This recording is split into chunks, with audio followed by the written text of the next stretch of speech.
She said the words, "I'm done." Or maybe she hasn't said them yet, but you feel it. Something shifted. The ground isn't solid anymore. And right now, in this moment, you're about to make the most important decision of your life.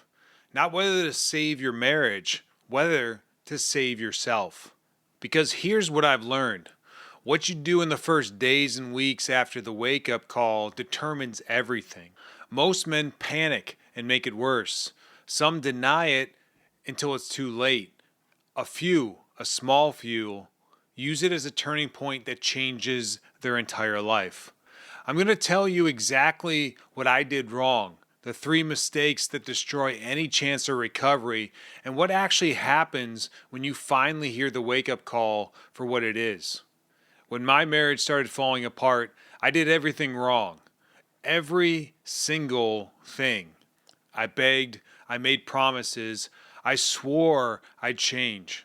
I tried to present logical arguments for why we should stay together, like I could build a case and convince her to love me again. I got defensive. I started listing everything I had done right, everything that wasn't fair, and all the ways I had been a good husband, a provider, a good man. And when none of that worked, I pretended everything was fine.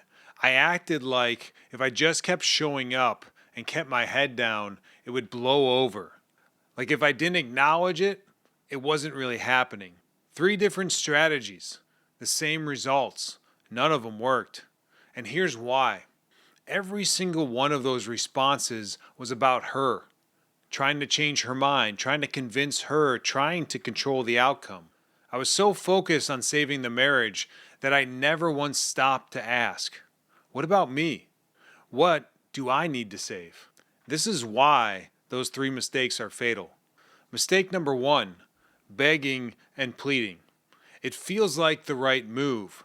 You're showing her how much you care, how much she means to you, and how much you need her. But here's what the desperation actually communicates. I have nothing without you. I am nothing without you. My entire identity depends on you staying. That's not love. That's dependence. And it's the opposite of attractive. Desperation doesn't pull someone closer. It confirms every doubt they've already had.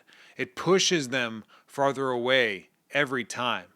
You can't negotiate desire. You can't beg someone into respecting you, and you can't plead your way back into someone's heart. It doesn't work. And the longer you do it, the further you fall. Mistake number 2, getting defensive. You start building your case. Here's everything I did. Here's everything she did wrong. Here's all the way this isn't fair. Maybe you're right. Maybe you have legitimate grievances. Maybe the situation is unfair. It doesn't matter. Defensiveness closes the conversation. It tells the other person, I'm not hearing you. I'm not willing to look at myself. I'm more interested in being right than being honest. And here's the deeper problem. As long as you're defending, you're not examining. You're asking the hard questions about your own patterns. And here's the deeper problem. As long as you're defending, you're not examining. You're not asking the hard questions about your own patterns. You're building walls when you should be building awareness. Being right and being stuck often look the same. Mistake number 3, pretending everything is fine.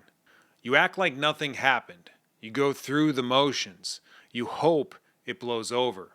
This is the most dangerous one because while you're pretending, time is passing, distance is growing, and the window for action, any action, is closing. Every day you wait, the situation drifts further. Every day you avoid the hard conversation, the gap widens. Pretending everything is fine isn't strength. It's fear dressed up as patience. I know because I did this. I told myself I was being steady, calm, being the rock. I was being a coward. I was terrified of what could happen if I actually faced the truth. And here's what finally woke me. It wasn't one moment. It was the people in my life, my friends, my family, who started telling me what I didn't want to hear. You need to wake up. You need to start caring about yourself. Giving everything you have isn't going to save this. You need to start worrying about you. I didn't want to hear it. I was still convinced that if I just tried harder, gave more, showed up better, it would work. I was still trying to save something that was already gone, but they kept saying it. And eventually, I started listening. Not to her, to myself. For the first time, I asked, what do I need? What have I been ignoring? What have I lost in the process of trying to hold this together? The answer was myself. I got into therapy not because I was ready, because I was desperate. I walked in expecting to save the marriage. That was the goal. Fix whatever's wrong, get the tools, save the relationship. But somewhere along the way, something shifted. It stopped being about saving the marriage, and it became about saving me. And that's when everything changed. I started making decisions that were best for me. Not decisions designed to keep someone else happy. Not decisions based on fear. Decisions based on what I actually needed. I started living more freely, questioning why I spent time in certain areas, questioning patterns I had been running on autopilot for years. I started finding myself, not the vision of me that was a husband, a provider, a role, the actual me, the man underneath all the masks. The shift from save the marriage to save myself was the real wake-up call. The relationship ending wasn't the wake-up call.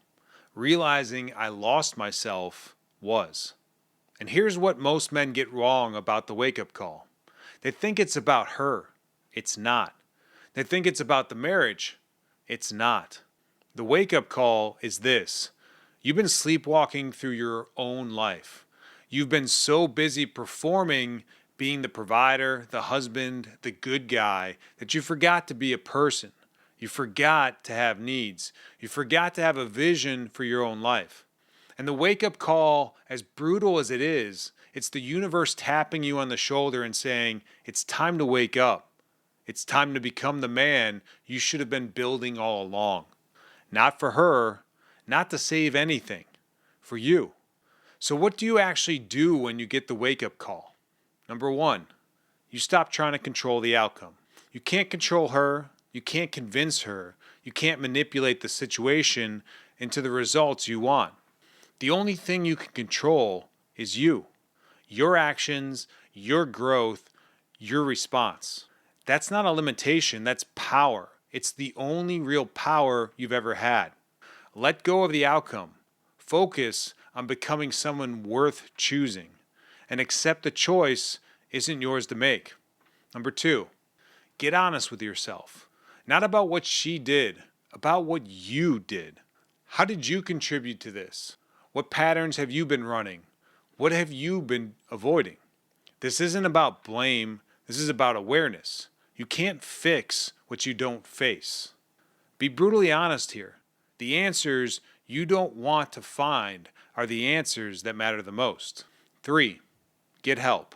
A therapist, a coach, a men's group, something. You've proven you can't figure this out alone. That's not weakness, that's wisdom. I went to therapy and it saved my life. Not my marriage, my life, my identity, my future. Stop treating help as a last resort. Start treating it as the first smart decision you've made in years. Number 4, start working on yourself. Not to win her back, not to prove something, because you need to become someone different. The work is the same whether she stays or goes, whether the marriage survives or not, whether you end up together or apart. You need to become a man who leads himself, a man with a vision, a man who doesn't abandon himself for a relationship. That is a man worth respecting. That is a man worth choosing, and that man can handle whatever comes next. Here's who you become when you hear the wake-up call. You stop sleepwalking through life and you start living it with intention. You stop trying to control others and start transforming yourself. You stop being the man who has lost his marriage and you become the man who woke up because of it. Whether she stays or goes, you become someone you respect. Someone who faced the hardest moments in his life and used it as fuel. That's the rebuilt man. Awake, accountable, alive. The wake up call isn't punishment, it's an invitation. An invitation to become someone different, someone better, someone you should have been building all along. I wasted months trying to save something external when everything I needed to save was internal. Don't make my mistake. Don't waste the wake up call. Here's what I want you to do. If you're in this moment right now, if she just said the words or you feel it coming, take a breath. Stop the begging. Stop the defending. Stop pretending. Ask yourself one question. What would it look like if I focused on saving myself? Write your answer in the comments. I read every single one of them. And if you want to go deeper into what happens when you stop showing up for yourself, I'll put a video up here, and it's about the patterns that cost men everything. I'm Benjamin Kingston, and I have nothing to sell you. Almost 7 years ago, my marriage ended, and I lost myself completely. I've spent every day since rebuilding. Now, I help other men do the same. You're not alone in this. The journey never ends, and neither do you.